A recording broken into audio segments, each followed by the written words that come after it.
Assalamualaikum warahmatullahi wabarakatuh.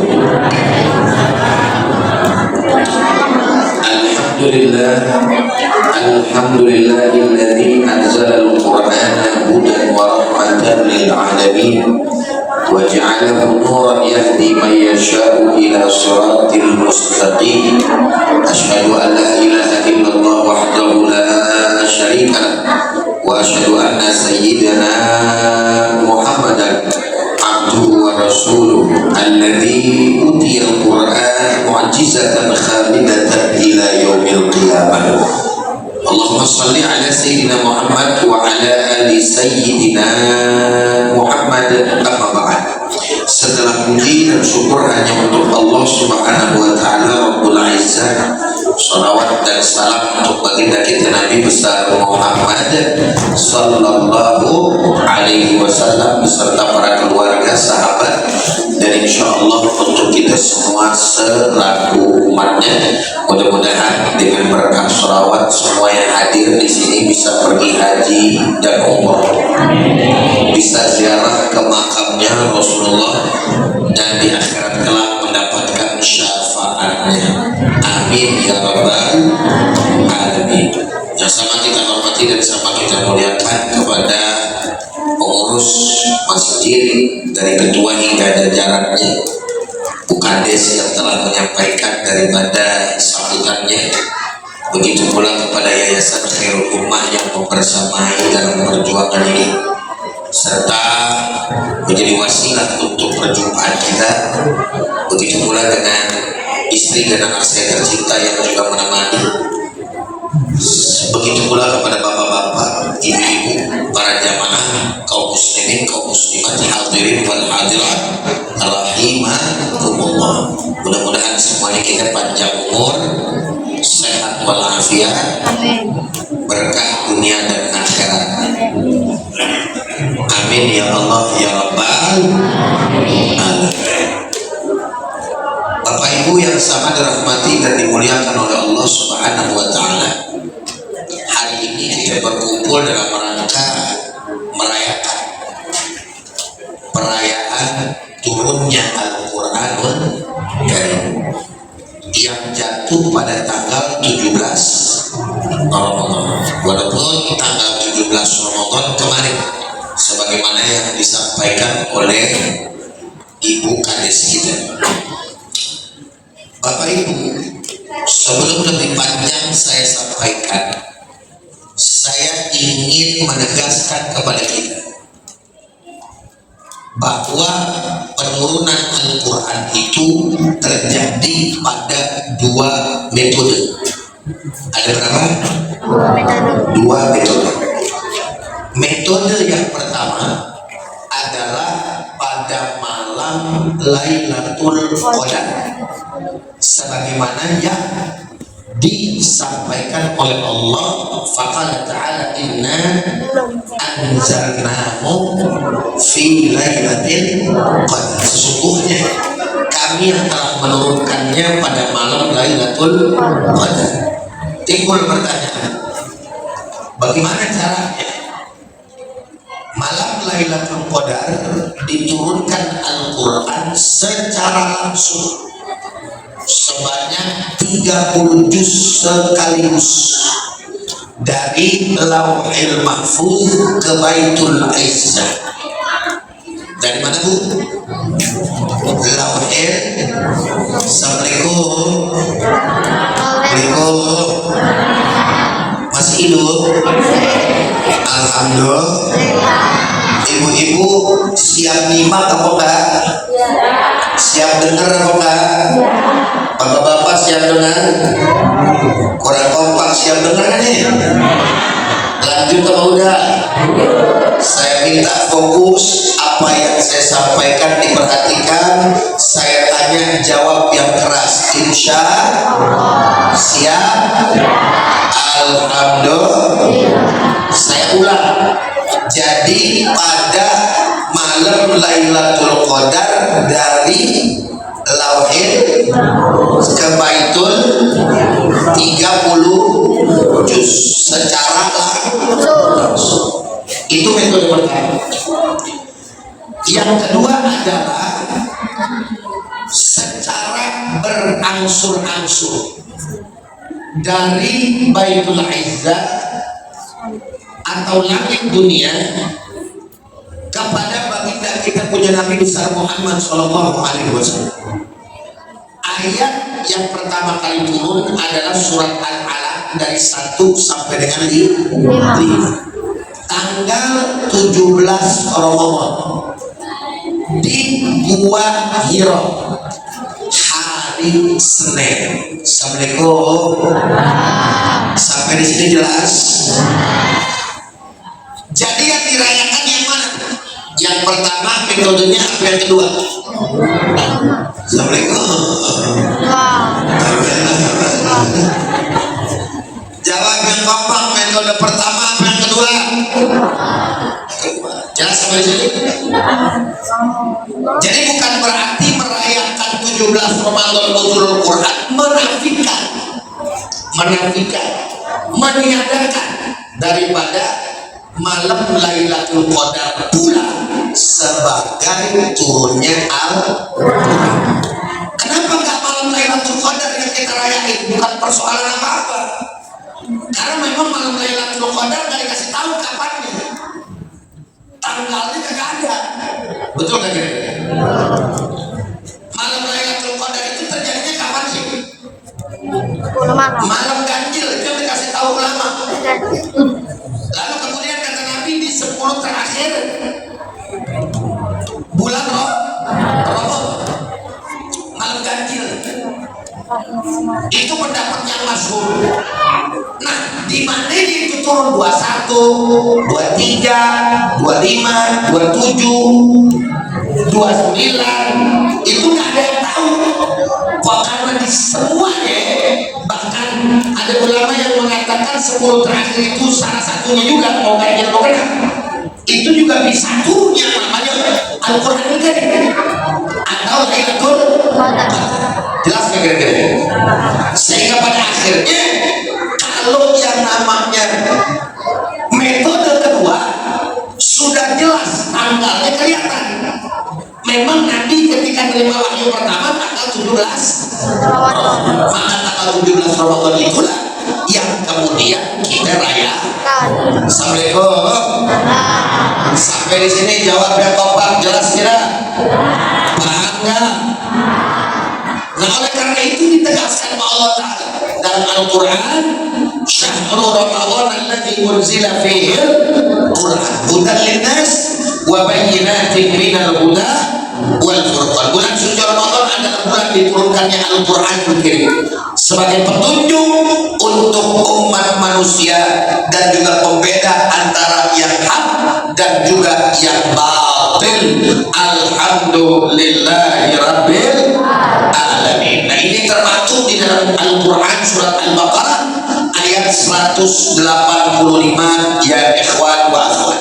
Nah, kemudian selanjutnya adalah yang harus kita cermati bahwa bangsa Arab sebelum Islam adalah bangsa yang sangat ahli dalam sastra Arab.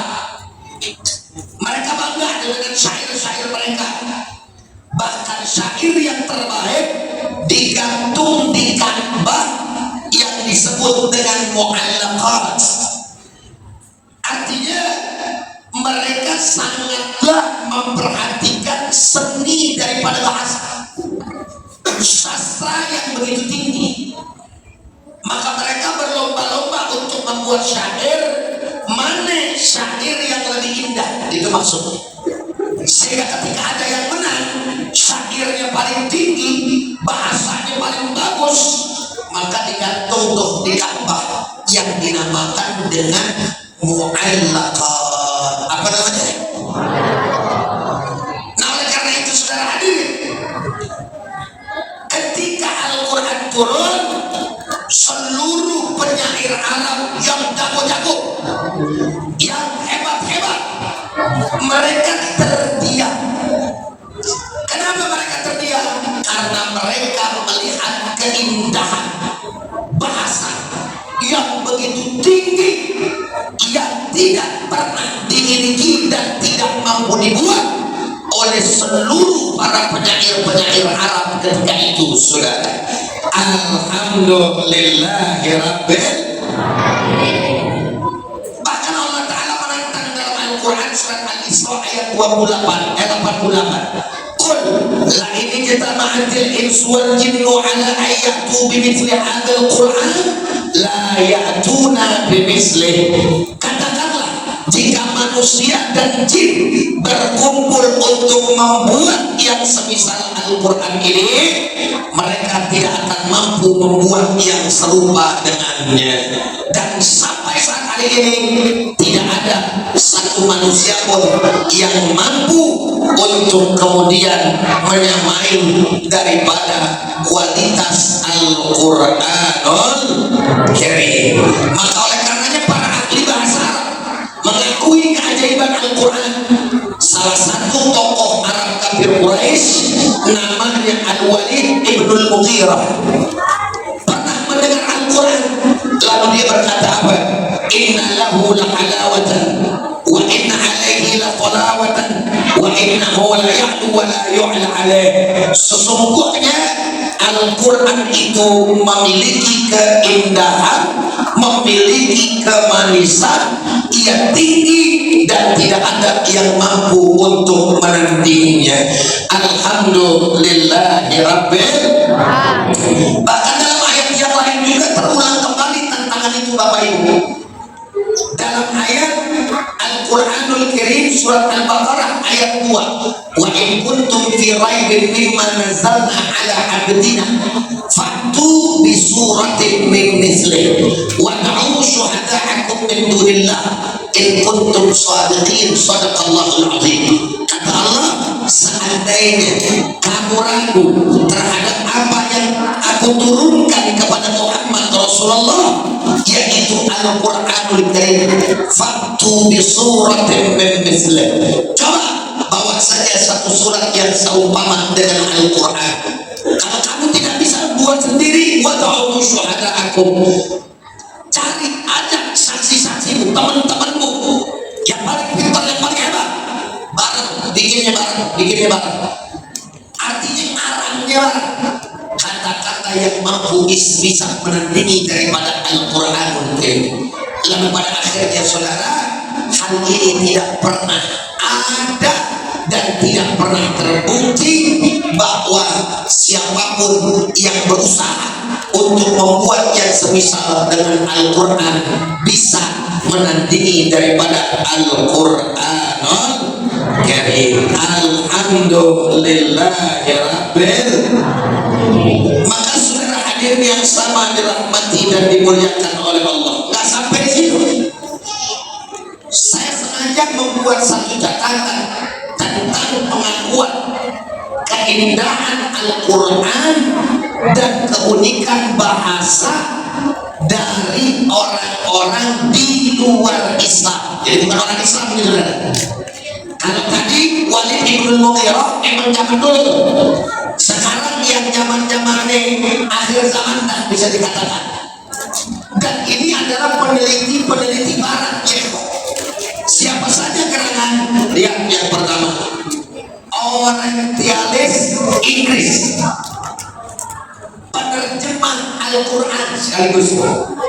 Ia mengatakan bahwa Al-Quran memiliki gaya bahasa yang tidak tertandingi dan sangat unik dibanding karya sastra Arab lainnya. Beliau menulis dalam pengantar terjemahannya bahwa Al-Quran memiliki ritme dan kekuatan ekspresi yang luar biasa. Siapa beliau? Yaitu Arthur J. Arbery. Nama orang di luar Islam tuh, orang Barat. Gak mungkin kan orang Palembang punya nama kayak begini. Assalamualaikum. Ada orang Palembang namanya Arthur.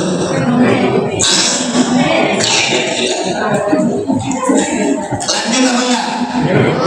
Selanjutnya ada lagi H.A.R. Gibbon. Bagaimana bacanya secara bahasa Inggris? Saya nggak tahu, dan saya nggak paham memang bahasa Inggris. Nah, saudara hadirin, beliau adalah apa? dan sarjana Islam Inggris. Apa kata beliau? Tidak ada karya sastra Arab yang mampu menandingi pengaruh dan kedalaman Al-Quran. Selanjutnya, William Montgomery Watt, sarjana Skotlandia. Ia mengakui bahwa teks Al-Quran yang ada sekarang secara historis sangat terjaga dan tidak mengalami perubahan besar sejak masa baginda Nabi besar Muhammad sallallahu alaihi wasallam. Hal ini juga diperkuat oleh penelitian manuskrip kuno seperti Mushaf Birmingham yang berusia sangat awal, dan begitu pula pengakuan yang lain, saudara, yang begitu panjang kalau seandainya saya ungkapkan saat ini. Dan ini membuktikan bahwa Al-Quran memang mempunyai keindahan bahasa yang tinggi, serta tidak ada yang mampu untuk menandingi daripada Al-Quranul Karim. Allah tantang buat 10 surat. Pertama kali itu. Yang kedua, Allah tantang 1 surat. Ya, lalu kemudian bahkan jangankan 10 atau 1 surat, 1 ayat saja sampai hari ini, bahkan sampai hari kiamat tidak akan pernah ada yang mampu untuk menandingi daripada Al-Quranul Karim. Sekali lagi, alhamdulillahi rabbil. Maka itulah kenapa Al-Quran dikatakan sebagai mukjizat Nabi Muhammad yang abadi. Kenapa? Karena mukjizat para nabi dan rasul terdahulu tidak ada yang tersisa, semuanya habis pada masa-masa beliau hidup dulu. Contohnya siapa? Nabi Musa punya tongkat yang berubah jadi ular, betul apa kagak? Sampai sekarang ada apa kagak? Udah nggak ada. Tongkatnya mungkin ada di museum mukjizat, nggak ada, nggak bisa lagi kalau dipakai orang. Andai kata ada tongkatnya gitu, terus diketok ke laut, ke belah lautan lain, nggak bisa juga. Jelas nggak kira-kira?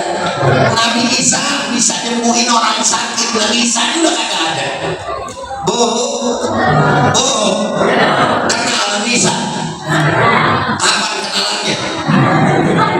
Kenal aja loh. Tahu Nabi Isa? Nabi Isa di mana?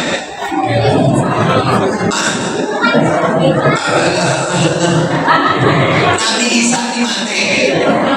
Udah meninggal apa belum? Udah. Coba jawabnya yang ngembak, udah apa belum? Di mana kalau belum? Dia ada nengok kanan, ada nengok kiri. Bapak-bapak di mana? Nabi Isa di langit berapa? Ketujuh. Jauh benar. Pada peristiwa Isra Mi'raj, kalau kagak salah, nanti ketemu Nabi Isa di langit kedua. Amat ketujuh aja lu. Nabi Isa bisa nyembuhin orang sakit. Nabi Isa ada nggak sekarang? Ada. Udah di atas. Belum mati, belum hidup, cuma diangkat sama Allah. Allah bilang wa ma sholatuhu wa ma qataluhu wa yakin subhanahu. Nabi Isa itu nggak dibunuh, nggak disalib, tapi yang disalib, yang dibunuh itu orang yang dulu sempat diserupakan oleh Allah Subhanahu wa Ta'ala, yang sama dengan Nabi Isa. Lalu kemudian dengan yang lainnya, ya semuanya itu mukjizat para nabi udah ada.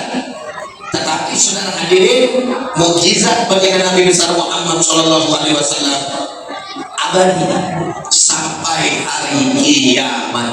Makanya Nabi menyampaikan, apa kata Nabi? Ma minal anbiya'i nabiyyun. Tidak ada nabi ya illa utiya, kecuali diberikan minal ayat, daripada mukjizat, mamislu, yang membuat manusia aman alaihi, beriman kepadanya, al-bashar. Wa innama kana alladhi utitu wahyan awhahu ilayya. Dan mukjizat yang diberikan kepadaku adalah wahyu yang Allah turunkan kepadaku.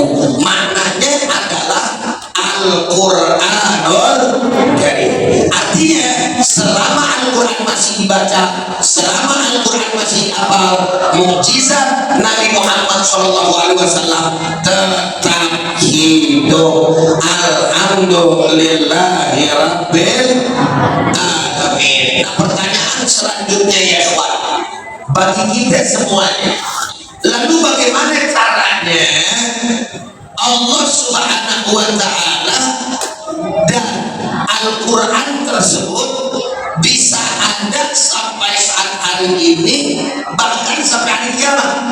Caranya itu bagaimana? Maka Allah Subhanahu wa Ta'ala menegaskan dalam Al-Quran, inna nahnu nazzalna dzikra wa inna lahu lahafizun. Sesungguhnya kami, kata Allah, yang telah menurunkan daripada ad-dzikra, yaitu Al-Quran, dan kami pula yang akan menjaga daripada Al-Quranul Karim. Assalamualaikum. Berarti dari ayat ini sekarang saya mau tanya, siapa yang menjamin Al-Quran? Orang kompak, siapa yang menjamin Al-Quran? Surat kitab-kitab sebelumnya, Zabur, Taurat, Injil itu nggak ada jaminan kayak begitu. Makanya faktanya sekarang Zabur, Taurat, Injil dirubah. Betul apa enggak? Sedangkan Al-Quran dijamin Allah. Makanya tidak ada satu ayat pun, satu huruf pun yang berubah sampai hari ini. Pertanyaannya ada, bagaimana proses penjagaannya? Salah satunya adalah banyaknya orang yang menghafal daripada Al-Quranul. Apa kaitannya orang yang menghafal daripada Al-Quran dengan ayat ini? Assalamualaikum. Lanjut apa enggak? Mau dijelasin apa enggak? Sekarang sampai tahun depan. Oke, perhatiin baik-baik. Dalam ayat ini Bapak Ibu, Allah Ta'ala menyampaikan dengan domir atau kata ganti, bukan orang pertama, tapi kata ganti untuk orang lebih dari satu. Kalau dalam bahasa Arab namanya domir mutakallim ma'al ghair. Kalau domir sendiri, kata ganti buat sendiri, domir mutakallim wahdah, satu. Jadi Allah Ta'ala katakan inna nahnu, sesungguhnya kami, bahkan dua. Udah inna itu kan sebetulnya harfu taukid tansibul isma wa tarfa'ul khabar. Yang isim inna ini mana? Nahnu yang pertama ada di inna yang di alif. Nih, ngerti kagak ngerti? Pokoknya dengerin aja. Oke? Paham kagak paham, pura-pura paham aja. Memang kelihatan kagak paham nih namanya. Ini bapak-bapak, inna itu adalah gabungan antara inna harfu taukid sama nah lain. Satu tuh nah di situ aja udah nahnu, ditambah lagi inna nahnu, jadi nahnunya ada dua. Nahnunya ada dua. Nazzalna dzikra, khobar daripada yang namanya sina itu khobarnya khobar jumlah. Khobar jumlah apa ya? Jumlahnya fi'liyah. Makanya inna nahnu nazzalna fi'il fa'il adzikra, fa'ilnya nahnu, adzikra menjadi maf'ul bih mansubun wa alamatun nasbihi yakni fathatun zahiratun fi akhirih. Itu kalau bicara Arabnya. Sekali lagi, ngerti kagak ngerti, belaga ngerti, paham kagak paham, pura-pura. Alhamdulillah. Lanjut apa udah? Nah sekarang pertanyaannya, kalau arti nahnu itu apa? Artinya kan kami. Artinya apa Bu? Kami itu kalau dalam bahasa Indonesia mewakili satu orang atau mewakili lebih dari satu orang? Oke, pertanyaannya adalah kenapa Allah menggunakan kata kami padahal kan Allah cuma satu? Assalamualaikum. Waalaikumsalam. Ayo jawab dengan kompak, Allah ada berapa? Jawabannya kurang yakin. Ayo Ustaz mau dengar yang keras suaranya. Allah ada berapa? Qul huwallahu Allahus lam yalid wa lam yakul lahu kufuwan. Yakin Allah satu? Kenapa Allah menggunakan kata kami? Justru disinilah daripada hikmahnya. Jadi Allah Ta'ala mengatakan kata kami bukan menunjukkan bahwa Allah itu lebih dari satu, bukan. Ada dua jawaban. Yang pertama tadi Ustaz sampaikan tuh, lita'zim, untuk memuliakan. Orang kalau misalkan memuliakan orang lain, itu kata gantinya tidak satu orang, tapi lebih dari satu. Contoh, Ustaz ngomong tadi nih sama Ustaz, Assalamualaikum Ustaz, gimana kabar antum? Kabar antum itu kata ganti untuk laki-laki lebih daripada dua. Itu jawab. Anak satu kan itu yang buat laki-laki. Antum dua, antum lebih dari dua. Antum. Ustaz ngobrol dengan Ustaznya. Ustaznya ada berapa orang? Assalamualaikum. Ustaznya ada berapa orang? Kenapa anda ngomong bagaimana kabar ente? Bagaimana kabar anta? Nah gitu. Dan Ustaz ngomongnya bagaimana kabar antum? Bukan Ustaz yang tahu kalau si Ustaz ini cuma satu, tapi Ustaz memuliakan dengan mengganti kata ganti tadi dari yang pertama menjadi lebih dari dua. Antum